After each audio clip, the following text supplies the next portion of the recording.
Welcome back to Addiction, Recovery, and Mental Health, a podcast by Waismann Method opioid treatment specialists.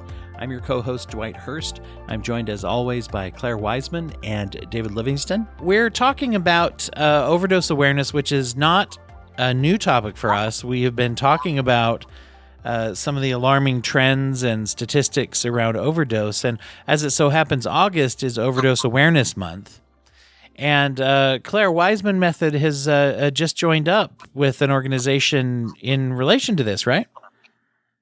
Correct. So we have been joining several different organizations. They are mostly organizations created by parents that lost their children to fentanyl poisoning.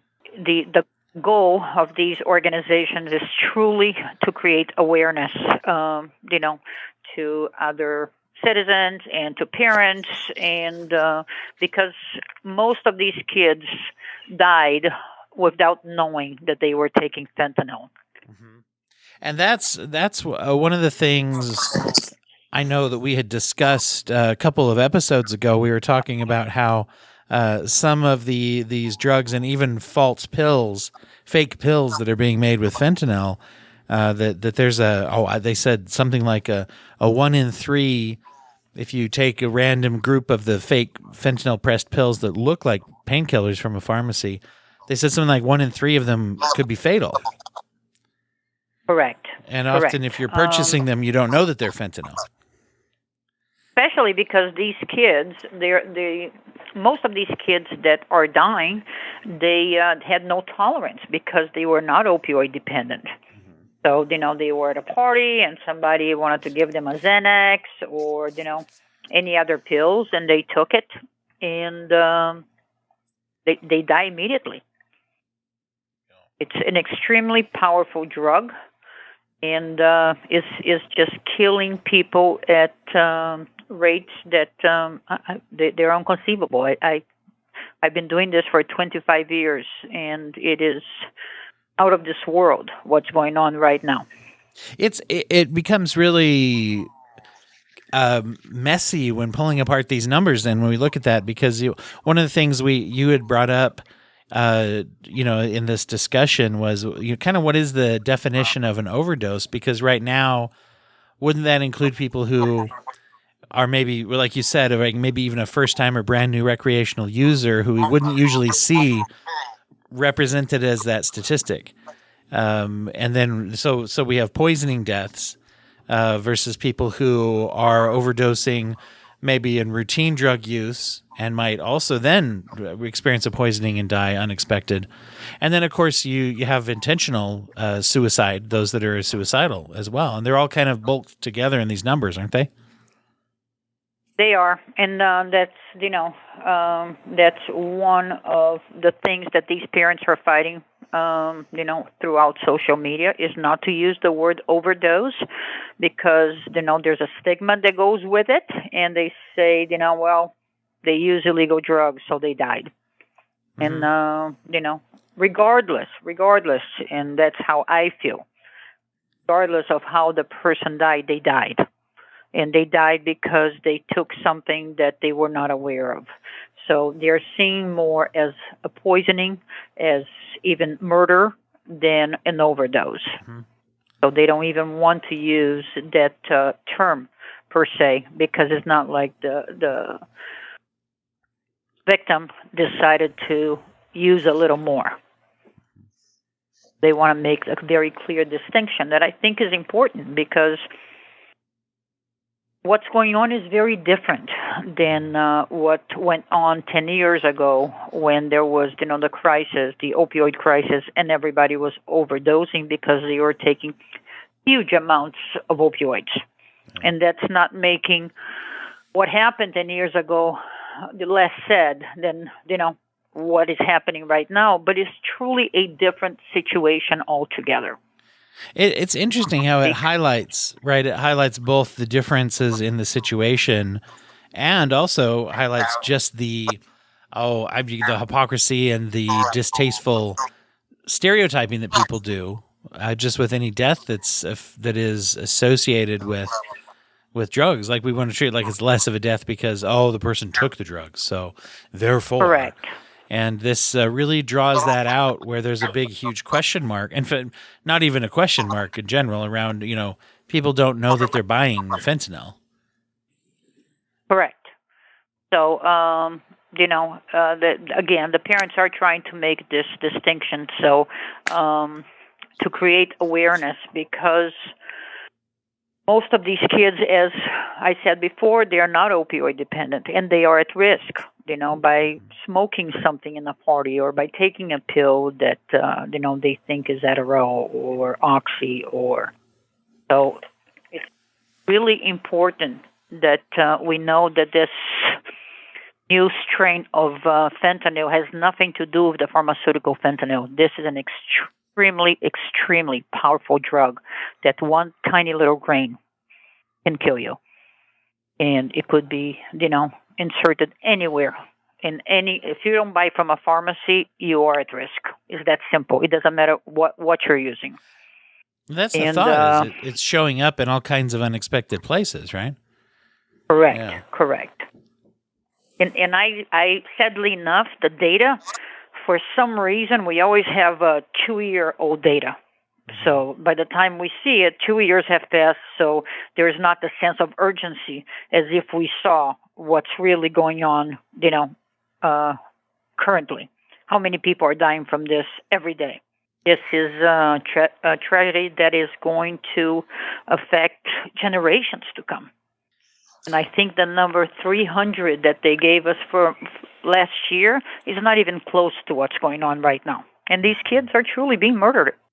It's like you're saying, Claire, it's entirely different than it was 10 years ago. It's where most of the opioids were being were coming from pharmacies, and now that's not it at all. It's all.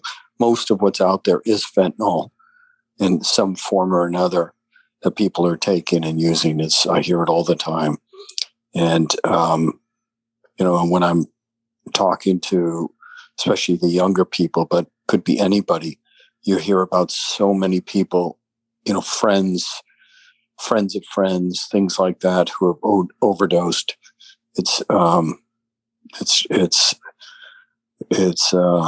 You can't experiment anymore, in kids. And kids used to do that. Kids did that forever. We can't do that anymore.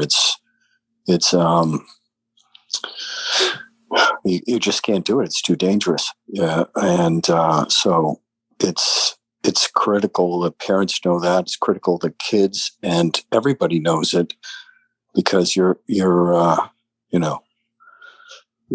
risk is just, maybe 1 in 3. I don't know exactly what it is, but think about that. That's just... It's the number one cause of death among Americans ages 18 to 45. More than COVID, more than heart attacks, more than murder, and we are out there screaming for so many reasons. I don't understand why we're not screaming about this. I really don't understand this. Mm-hmm. This is killing more people in our country than anything else as we speak. I mean, if you just open the news, you will see that today, they found in Los Angeles 1 million pills with fentanyl was seized in Inglewood. Wow. Just as today. For everything we seize, we know there's a whole bunch of other stuff out there that we don't get. Exactly. So we know where it's coming from. We know exactly where it's coming from. We know where they're being made. And it's again, I don't understand, especially with the ability of social media we have of reaching, especially the young kids, the 18 to, not kids anymore, to 40 years old. We have the ability of creating such awareness with the platforms that are on people's hand all day long. Yeah. So why are there not warnings? These kids are buying these drugs through social media. If they are allowing, these dealers to sell, why don't at least they create, awareness, education, warnings? Yeah. It blows my mind that not just, that those companies that can create awareness are not providing it, but how society is so quiet about it. Don't understand. Yeah. Do you think that, I'm interested to know people's thoughts about this. Do you think that people's hesitation to engage, I mean, I know that we talk about there being a lot of stigma and judgment. Do you think that there's any other hesitation? Sometimes I wonder if people are afraid to admit that it really could happen to anyone. In other words, if I admit that, oh, this is an endemic problem, this is something that could happen to anyone, we all need to do our part to try to fight it. If I admit that, that means that I can't pretend that I know that my kids or even myself would always be safe from addiction. I can't. That's a denial thing anyway, but I can't pretend to believe it if I admit that it's a problem I need to do something about. That's just something I've wondered over the years. How many people are afraid to engage with this topic, afraid to admit that it could impact their lives? I wish it was, but I don't believe it is. I think there's a number of reasons. There's the medical profession that has sort of brought in substitute drugs, which people sometimes are successful with, but very often just substitute and come off it and go back to whatever else. And so that's been one of the responses from the medical community, and then also, getting people off it like we do. I think people don't know what to do is part of it. And, and when you don't know what to do, sometimes I think it's easier, like you're saying, just to, just kind of throw your hands up and also assume that it's elsewhere. And very often it is elsewhere, but but less and less and less. I mean, pretty much so many communities are getting, hit by this, by so many different people, dying, that it still is mind-boggling. I'm trying to think both socially and psychologically and so forth, why there wouldn't be. Just speaking to what you're both saying, like you're saying, Claire, like it's kind of mind-numbing that, with COVID and things, and I spoke about this, we shut down the whole country and the economy and everything. And, at one point there, I mean, the deaths are, they're creeping into those levels. I know it's a different thing and it's not the same, but why there isn't, an outrage? It's a good question. I mean, yeah, kind of the passion attached to it, right? I mean, I hear what you're saying. It's not airborne or whatever, but at the same time, so like some of the things might be different. But I also, the passion attached to it is what you're saying, right? Of like, why aren't we at least, even just talking about it more than we are, Yeah. Well, there's so many social issues that I think are at the forefront of what are, just profoundly being, dealt with and brought into schools and everything, and so why isn't this brought in at that level? Right. I mean, because if you look at some of the really horrible things going on, from mass shootings to other things, this is taking lives at a rate that's, far, far, far beyond that. But this is what I'm saying to you. So, not to take, obviously, the importance of any other tragedy going on in the world right now. Right, and, right. But this, the rate of, that this is taking lives of people. And again, last year, they were talking over 300 a day. This year, this is likely to be so much higher, if not double. I mean, think about this. Think about if you had a jumbo plane falling with kids every day. Every day, a 787 would fall. Every day. Wouldn't we stop flying? It would be, yeah. No, you'd hope. At least you'd hope. And multiple, wouldn't that be in every news possible? Yeah, right. Multiple planes. Well, we'd be talking about nothing but that, obviously. It's, I wonder. Now, you had said a minute ago, Claire, that you thought the kind of the fear element, maybe I was being a little optimistic or I was chasing something. What do you feel like it is? Is it just the judgmental or the cynicism or what do you think? No, I think unfortunately, politics have. No. You know me. I'm straightforward. I think unfortunately politics have taken over this country, have taken over people's better judgment, sense of of right or wrong, everything. So whatever doesn't fit your agenda is ignored. These drugs are crossing our borders freely and, getting into every corner of our society. I mean, if you see the amount of people they are dying, and if you see, it's every area, it's every state.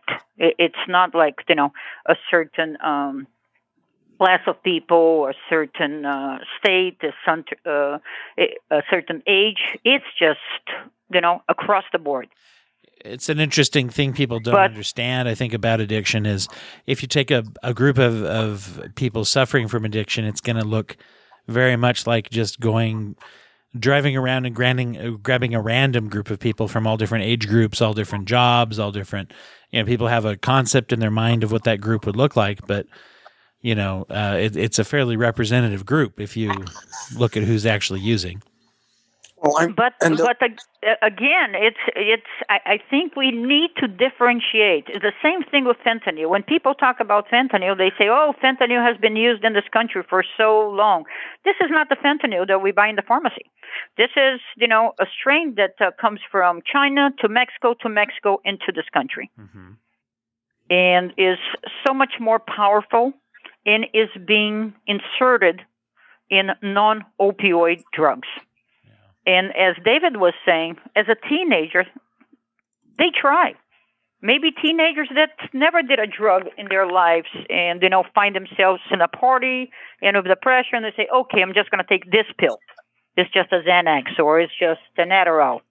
Right. And it's not crazy to think that this one pill certainly it wouldn't be calibrated to kill a person if we think it came from a pharmacy. Correct. Even if we are abusing it, even if I'm thinking this wasn't prescribed for me, it would be bananas to think, just a random pill, one random pill from a bottle sitting in someone's thing that they got over at Walgreens will definitely probably kill me.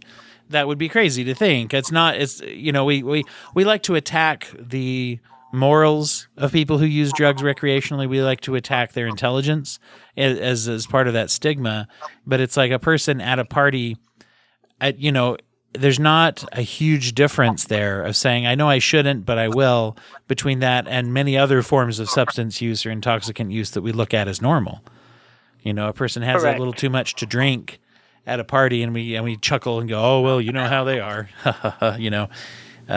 So with exactly the same kind of thought process, someone is like, yeah, all right, I'll try this. And with no idea and no way that they necessarily, I don't want to say obviously we can educate and we should, I guess, know better.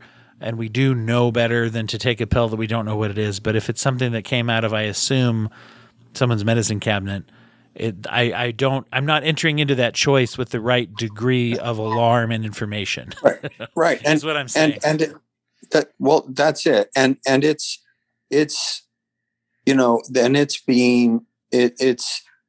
made to look like other things, which it's not. So it's made to look like pharmaceutical, medicine or some type of opioid that it's not.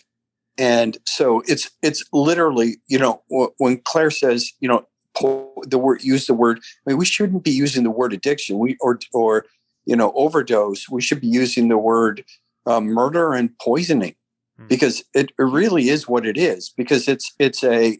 I mean, imagine if somebody stuck something in your food, right? And you think you're getting one thing and you're getting another, right? Well, how many restaurants? Get an example. Right. As David, let's say, we as adults that are very aware of what's going on. Let's say you go on a vacation with somebody, you can't sleep, or you have a severe pain, and a friend of yours say, I have a sleeping pill here if you want just for the night. I have a pain pill here if the pain is really bad. You're traveling, you're far away from your pharmacy or a doctor. You would take a pill like this, probably.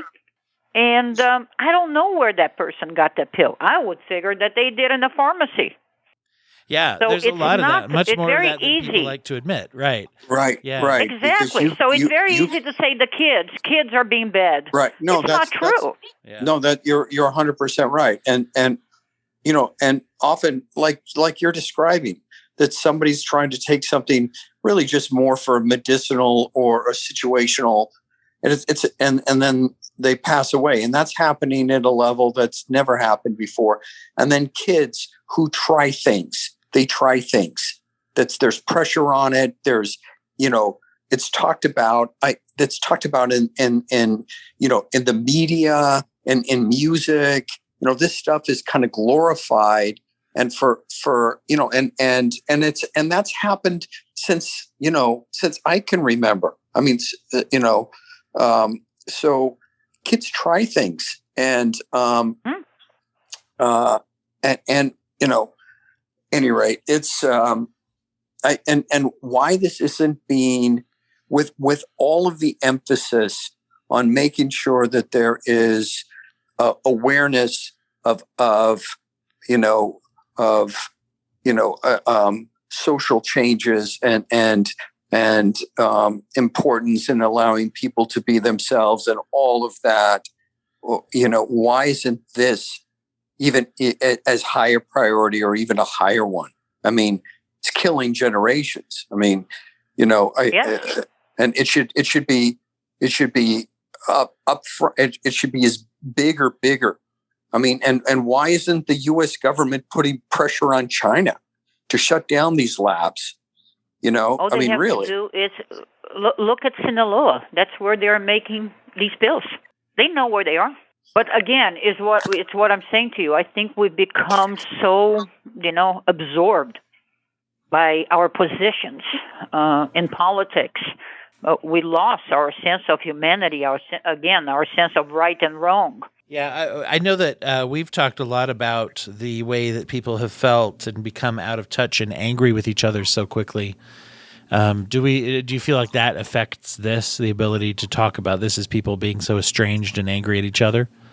Listen, if we talk about this, okay, we have to say first thing we got to do is to stop the influx of this poison into every corner of our society. A lot of information about drug use is available online, so people, at the same time that it's never been more dangerous to mess around with drugs from the street, it's also a time where people have information that when they think they know what they're getting, they feel probably a little delusionally safe anyway going into it, of like, oh, I know what I'm doing. And it's like, well, this is a whole new thing.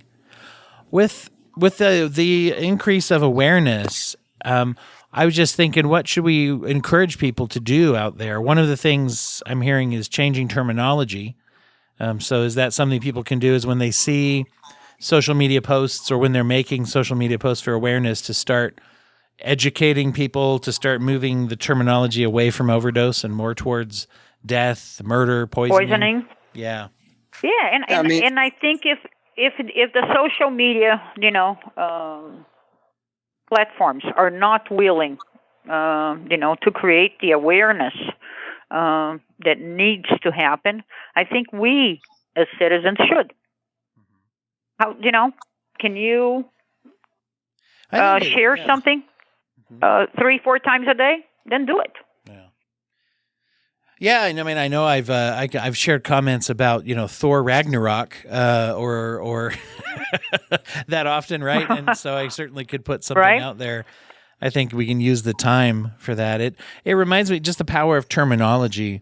When people make, I've heard it said before that one of the most effective grassroots ways that we fight things like prejudice, for example, is like if someone tells that joke, we don't laugh at that joke anymore. Someone may make some kind of a statement that is hurtful, and we say, yeah, I don't want to hear that. Don't say that to me. And so it's kind of maybe a similar way here, though the one would be just those terminology changes.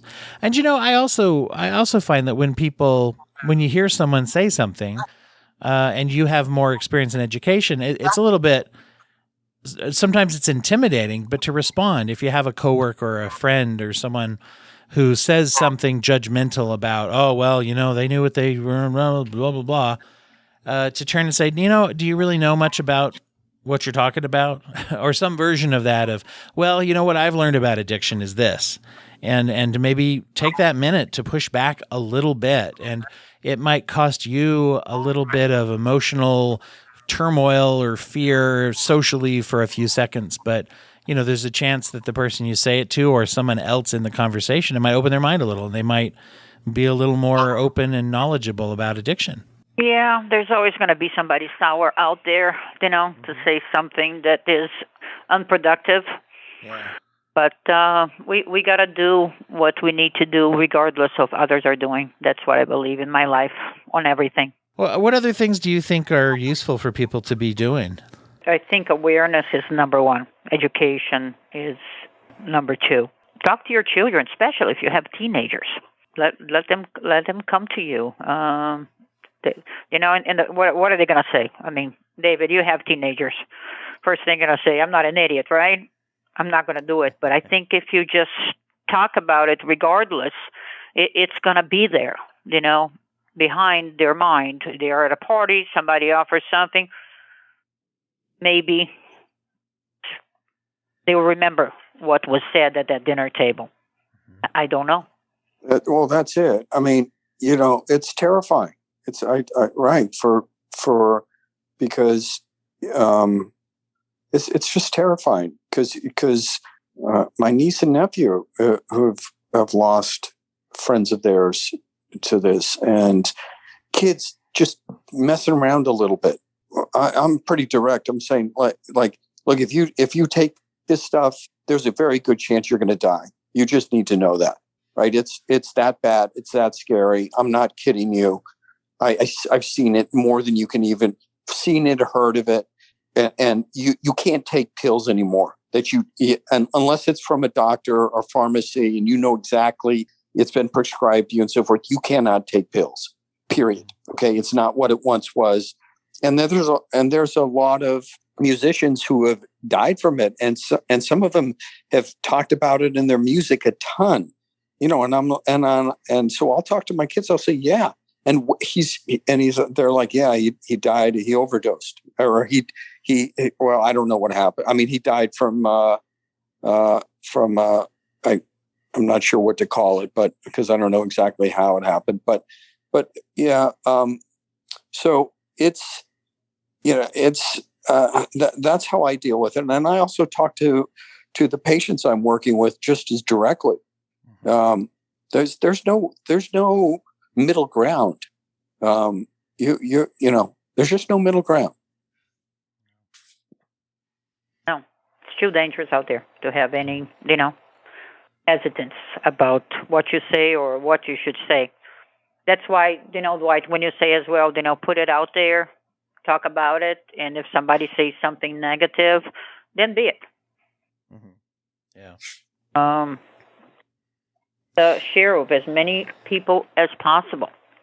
Well, exactly. I think we avoid sometimes, we avoid those topics because it can feel unpleasant or weird, or somebody, says something ignorant, or, we just want to avoid the unpleasantness. But I think just like with other forms of education or other forms, those of us who, let's be frank, oftentimes we're in a privileged position to not be. Like the three of us right now, we're not at risk of overdose.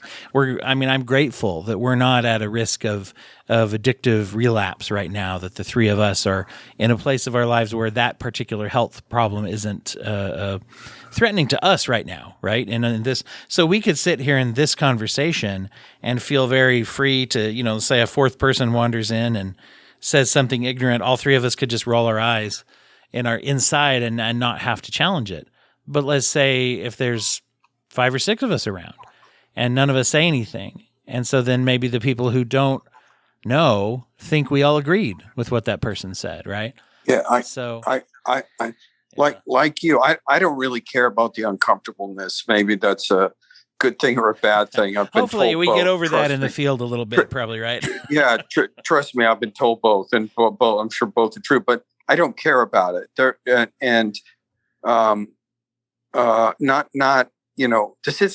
isn't an issue like you're pointing out. This isn't an issue where there's no middle ground anymore. And so the danger in saying that is there will be people who do take fentanyl and don't die. Okay. But then there's so many who take it and do die. So I know it's what I'm saying is, but it's just a matter of time, right? And even the people who are taking it, I've talked to hundreds and hundreds and hundreds, and they're all say, yeah, I was starting to pass out.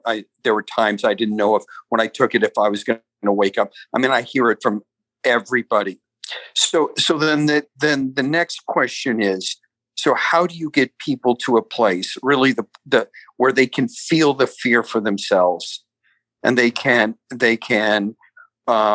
want to be conscious and in a way that they want more than they want to be unconscious, and that and to do that you cannot make them self-conscious in the wrong way.